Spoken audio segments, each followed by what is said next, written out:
Hey guys, James here. New comic book review time. I wanted to start off here with Thieves number 6.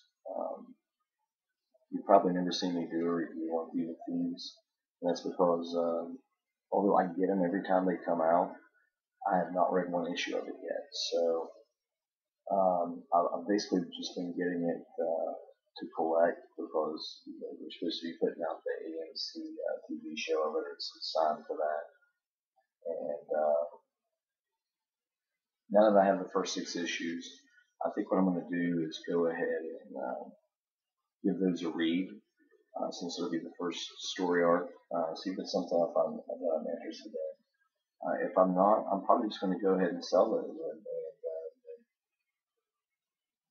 take that money and put it back into some Batman comics or something like that. Something that I want instead of sitting here and hanging on these books and keep getting these issues that I'm really not reading and just doing it to collect for the monetary value of it, because I'm just really I don't do that as a collector. Uh, so let's move on to some things that I do read. Fanboys versus Zombies number 4. Uh, I've told you guys this before. That's my guilty pleasure book. It's it's it's a silly zombie story. These fanboys that are stuck in San Diego Comic Con, and a zombie plague breaks out. Well, in this issue, you find out that another one of the gang has been bit, but he's not actually getting infected with the zombie disease. So they figure out that he's pretty much uh, immune to it, and he is the antibody to the zombie apocalypse. So they all, instead of blood, they all start kissing each other. So the girl kisses a couple of the guys, and she makes out with the one fatter kid, and said, "I'm going to make out with you to give you the antibody, but you have to kiss the other 2 guys." So uh, this is just hilarious. I mean, it's a funny read. It's um, I like horror books. I like Walking Dead, and I like Cross and Red Ferals, and a few of these the horror books, and I like that. But I love this funny take on it. Is this something I would suggest? Yeah, if you're looking for something fun, if you're looking for something serious or thought provoking, this probably isn't it. But if you want a good laugh, I love Fanboys versus Zombies. Okay, Earth 2, issue 3. I just started picking up Earth 2 actually with the last issue, and I went ahead and went back and got issue 1. And so far, I've been enjoying the series. This issue is bringing Alan Scott out as the Green Lantern. He's getting his powers, and you also get introduced to Hawk Girl, I believe, and she's meeting up with Flash. They have like a little pseudo battle to see how strong the new Flash is, how fast he is, if he can fight, and he cannot. He's just fast, so he's still learning to use his powers. And you also get introduced at the end to the main villain. I'll let you guys read this to kind of see what that's about. But I enjoyed this. Maybe not as much as the first 2 issues, but this was pretty cool. I like this. Definitely something I'll keep getting. Um, Moving on. This is my first issue picking up Amazing Spider-Man again. If you guys have been watching some of my videos, I went and picked up the Spider Island books. I read those just to see if Amazing Spider-Man was something I wanted to get back into. I have, I don't know, a couple, 150 maybe issues of Amazing Spider-Man, older stuff, all from like issue 40 to 400 in that general vicinity. And so I got this. It was okay. I mean, it's you have the Lizard in here. He Yeah, Morbius and the Lizard. Evidently, the last issue, the Lizard is cured, basically. It's Dr. Conrad, I think. Anyway, Morbius has created a cure for it, but you can tell that mentally the Lizard's still in there. So uh, he's messing with Morbius, kind of giving him a bloodlust. Morbius ends up fighting somebody in front of Spider-Man. So Spider-Man takes off after him, and he's fighting Morbius. And in the meantime, the Lizard is trying to experiment so he can get turned back into the actual Lizard, trying to reverse the cure. So it's an interesting issue. I mean, I'm obviously I want to give this 3 or 4 issues and see how I feel about it. We're giving it a shot again. I enjoyed the Spider Island run, so we'll give this a shot. Dial H. This is issue 3. I've enjoyed all the Dial H so far. I think it continues to get better. I can still never remember the main character's name, but I love the different characters he changes into. In this issue, with the end of the last issue, he's kind of cornered.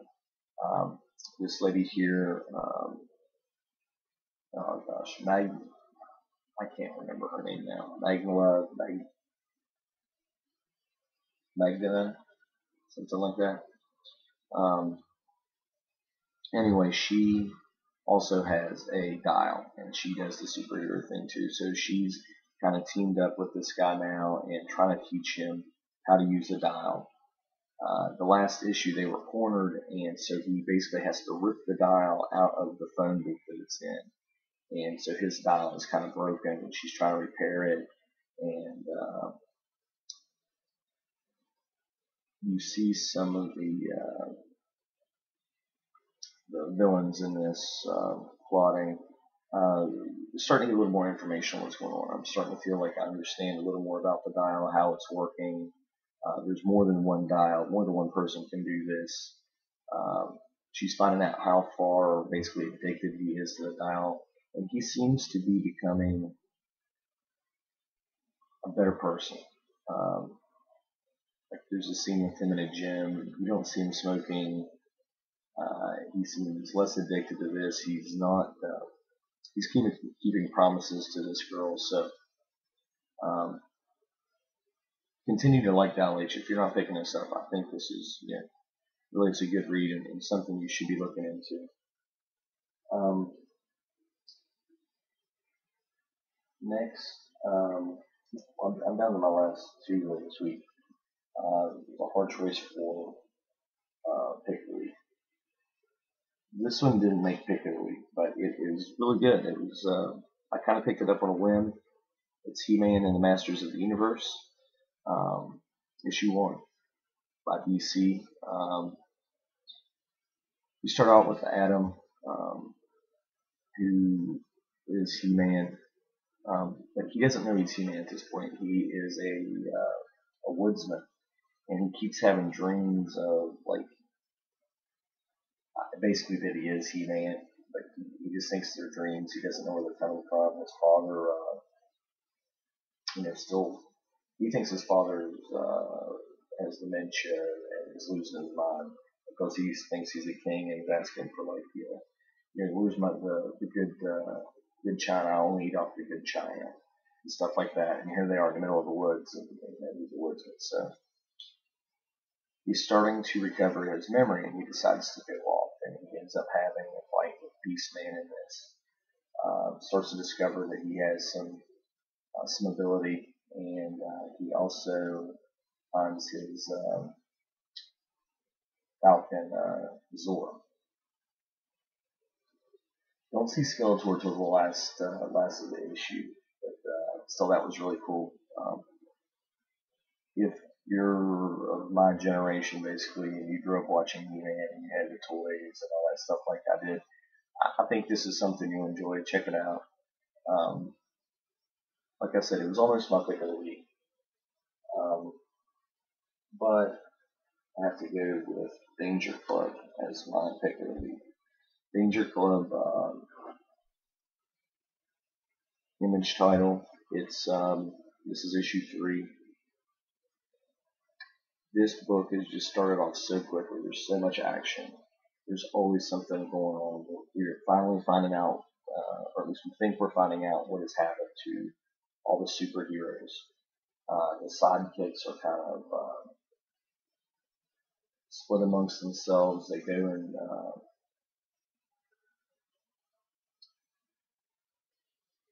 in the process of trying to unite with basically anybody who has powers, even some of the villains and things, trying to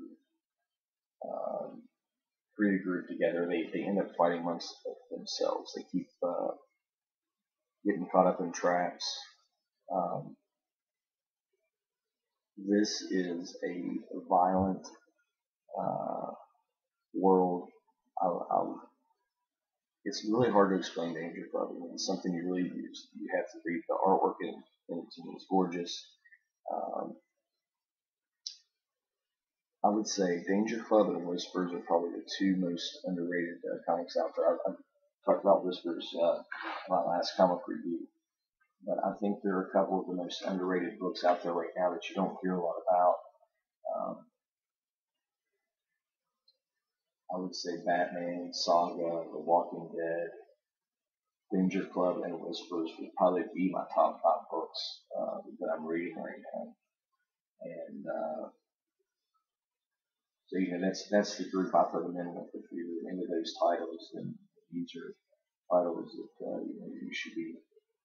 Danger Club and Whispers are definitely books you should be picking up. It's my pick of the week. Danger Club number 3. Go ahead and check that out if you ever get a chance. And then I wanted to share these real quick. These are not particularly new books. I just wanted to show them real quick because I believe Minutia Minute and Sleepy Reader 666 were talking about this comic, and I went ahead and picked it up today because they had issue 1 and issue 2. Read them both, and they're really good. I'm glad I picked them up. If you guys know I'm a Batman fan, but I really only read the Batman title. But I went ahead and picked up Batman Incorporated #1 and Batman Incorporated #2, which they were talking about the cover on this last week as being like the cover of the week. It is an awesome cover. So this is a Grant Morrison book. Grant Morrison, some of his stuff's a little odd. I really enjoyed this. The art took me a minute to get used to, but it's nice. It's just kind of the way Robin's drawn in it. It took me a minute to kind of get used to that. And but if you're a Batman fan, I definitely think this is worth checking out. It's only on the 2nd issue, and I mean the first issue, Robin gets shot, so I mean like it's starting right off. I do not like comic books. You have all these new releases. You have the reboot, the New 52. I think Marvel's actually considering doing a soft reboot here soon. Image putting out all these new titles. I do not like the books that I have to wait 6 or 7 issues in to start having something happen. It frustrates me. I guess I'm not patient. With this book, you're not waiting around. It gets right to the point where we're starting out in action, and I enjoy that. So that's my review for the week. Please subscribe, like, dislike. If you do dislike, please let me know why. Make comments. Let me know what you think of the reviews. If there's anything you'd like to see me review, please let me know. And I have probably another comic call I'll be putting up here soon. And other than that, I'll probably be next week before I put anything else up. But thanks for watching. Thanks to all my new subscribers and all you guys who continue to watch. Until next time.